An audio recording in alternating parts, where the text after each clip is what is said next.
Welcome to kitchen spark. இன்றைக்கி நம்ம கிச்சனில் என்ன பார்க்க போகிறோன்னு கேட்டிங்கன்னா, சுவையான கேரமலைஸ்டு பாயாசம் எப்படி செய்யலான்னு பார்க்கலாங்க. அதை பார்க்குறதுக்கு முன்னாடி இன்னும் நீங்கள் நம்ம சேனலை சப்ஸ்கிரைப் பண்ணாமல் பார்த்துட்டு இருந்தீங்கன்னா சப்ஸ்கிரைப் பண்ணிடுங்க. அப்படியே பக்கத்தில் இருக்கிற பெல்லைக்கானை கிளிக் பண்ணிடுங்க. அப்போ தான் நம்ம போடுற வீடியோஸ் எல்லாமே உங்களுக்கு உடனே நோட்டிஃபிகேஷனில் வருங்க.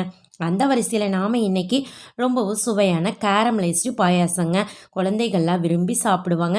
எப்பவும் வைக்கிற பாயாசத்தோடு இன்றைக்கி கொஞ்சம் நம்ம டிஃப்ரெண்ட்டாக வைக்கலாங்க. ரொம்பவும் டேஸ்ட்டாக இருக்கும். அது எப்படி செய்யலான்னு பார்க்கலாம். வாங்க வீடியோக்குள்ளே போகலாம்.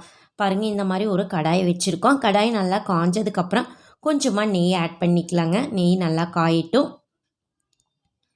காஞ்சதுக்கப்புறம் பார்த்திங்கன்னா முந்திரி எடுத்துருக்கோங்க. ஃபஸ்ட்டு பாருங்கள், ஒரு 5-6 முந்திரி பருப்பு எடுத்துக்கலாம். அதை நல்லா பார்த்திங்கன்னா ப்ரௌனிஷாக வர வரைக்கும் பொரிச்சு எடுத்துக்கலாங்க. பாருங்கள், நல்லா பொரிஞ்சு வந்துருச்சு. இப்போ முந்திரி எடுத்துக்கலாம்.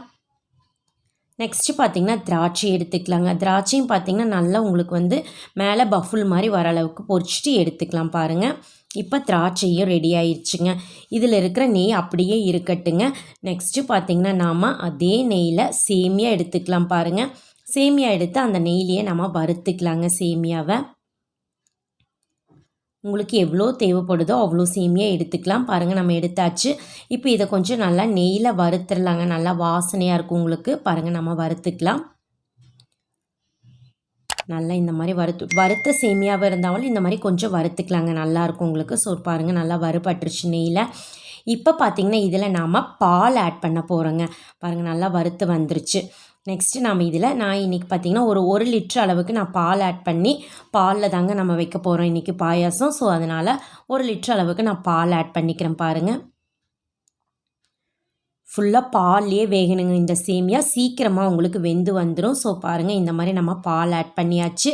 நல்லா மிக்ஸ் பண்ணி விட்டுறலாங்க. நல்லா வெந்ததுக்கப்புறம் பார்த்திங்கன்னா உங்களுக்கு திக்னஸ் ஆகிடும். ஸோ அதனால் நம்ம வேகட்டும் கொஞ்சம் நேரம். பாருங்கள், இது இருக்கட்டும். நெக்ஸ்ட்டு பார்த்திங்கன்னா நம்ம கேரமலைஸ் பண்ணிக்க போகிறோங்க சுகரை. ஸோ 1 கப் சுகர் எடுத்திருக்கேன் நான். தண்ணி இதில் எதுவுமே நீங்கள் ஆட் பண்ண வேண்டாங்க. இந்த மாதிரி நல்லா பார்த்திங்கன்னா சர்க்கரையை நல்லா வறுத்து விட்டுட்டே இருக்கணும். நீங்கள் தண்ணி ஆட் பண்ணாமல். பாருங்கள், நல்லா கரைஞ்சி வந்துடும் உங்களுக்கு. நல்லா இந்த மாதிரி கலக்கி விட்டுட்டே இருக்கணும் நீங்கள். பாருங்கள், கலக்கிட்டே இருக்கலாம். நல்லா கரைஞ்சி வர ஆரம்பிச்சிருச்சு பாருங்கள் சுகர் நம்மளுக்கு. பாருங்கள், நல்லா கரைஞ்சி கேரமலைஸ் ஆகிடுச்சு. அவ்வளோதாங்க. இப்போ நம்ம பார்த்திங்கன்னா இதில் லைட்டாக சுடு தண்ணி ஆட் பண்ணிக்கலாங்க. இப்படியே டேரெக்டாக ஆட் பண்ணிங்கன்னா உங்களுக்கு கட்டி ஆகிடும். ஸோ அதனால் பாருங்கள், இந்த மாதிரி சுடு தண்ணி ஆட் பண்ணிவிட்டு நல்லா கரைச்சி விட்டுறலாங்க.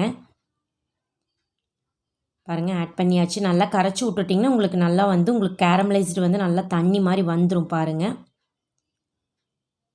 ஓகே. பாருங்கள், நல்லா தண்ணி மாதிரி வந்துருச்சு. இப்போ இது இருக்கட்டுங்க. நெக்ஸ்ட்டு பார்த்திங்கன்னா பாருங்கள், சேமியா நல்லா வெந்து நல்லா திக்காக வந்துருச்சு பாருங்கள் உங்களுக்கு பாயாசம்.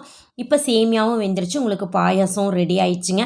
இப்போ பார்த்திங்கன்னா நாம் அந்த கேரமலைஸ்டு சுகர் இருக்குல்லங்க, அது இதில் நம்ம ஆட் பண்ணிக்கலாம். பாருங்கள், அடுப்பை கொஞ்சம் லோ ஃப்ளேமில் வச்சுட்டு நீங்கள் இந்த மாதிரி ஆட் பண்ணிடலாங்க. நீங்கள் தண்ணி ஆட்ட வேணும் அப்படின்னா இன்னும் கொஞ்சம் கூட நீங்கள் பால் ஆட் பண்ணிக்கலாம், இல்லை தண்ணி கூட ஆட் பண்ணிக்கலாங்க. பாருங்கள், சூப்பராகவே நம்மளுக்கு பாயாசம் ரெடி ஆயிடுச்சு. பாருங்கள், ரொம்பவும் டேஸ்ட்டாக இருக்குங்க. நம்ம கேரமலைஸ்டு எடுத்து சுகர் போட்டிருக்கிறதுனால ரொம்ப டேஸ்ட்டாக இருக்கும். உங்களுக்கு கலர்ஃபுல்லாகவும் இருக்கும். பாருங்கள், நல்லா வெந்து வந்துருச்சு. இந்த ஸ்டேஜில் பார்த்திங்கன்னா நாம் பொரிச்சு வச்ச முந்திரி திராட்சை இதில் நம்ம ஆட் பண்ணிக்கலாங்க. பாருங்கள், முந்திரி திராட்சை இதில் நம்ம ஆட் பண்ணிவிட்டு நல்லா ஒரு மிக்ஸ் கொடுத்துடலாம். நல்லா மிக்ஸ் பண்ணி விட்டுறலாங்க.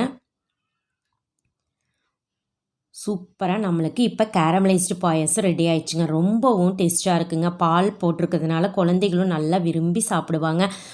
நான் இப்போ சர்வ் பண்ணுறதுக்கு பாருங்கள், நம்ம ஒரு பவுலுக்கு மாற்றியாச்சுங்க. ரொம்ப சிம்பிளாக செஞ்சுருக்கோம், ஆனால் நல்லா சூப்பர் டேஸ்ட்டாக இருக்குங்க. ரொம்ப ஹெல்த்தியானதும் கூட. ஸோ நீங்களே இந்த மாதிரி ட்ரை பண்ணி பாருங்கள். ட்ரை பண்ணி பார்த்துட்டு மறக்காமல் கமெண்ட் பண்ணுங்கள். இந்த வீடியோ பிடிச்சிருந்ததுன்னா உங்கள் ஃப்ரெண்ட்ஸுக்கெல்லாம் ஷேர் பண்ணுங்கள், லைக் பண்ணுங்கள். மறக்காமல் கிச்சன் ஸ்பார்க் சேனலுக்கும் சப்ஸ்கிரைப் பண்ணுங்கள். மீண்டும் சந்திக்கலாங்க நாளைக்கு இன்னொரு வீடியோவில். அது வரைக்கும் நன்றி. தேங்க்ஸ் ஃபார் வாட்சிங்.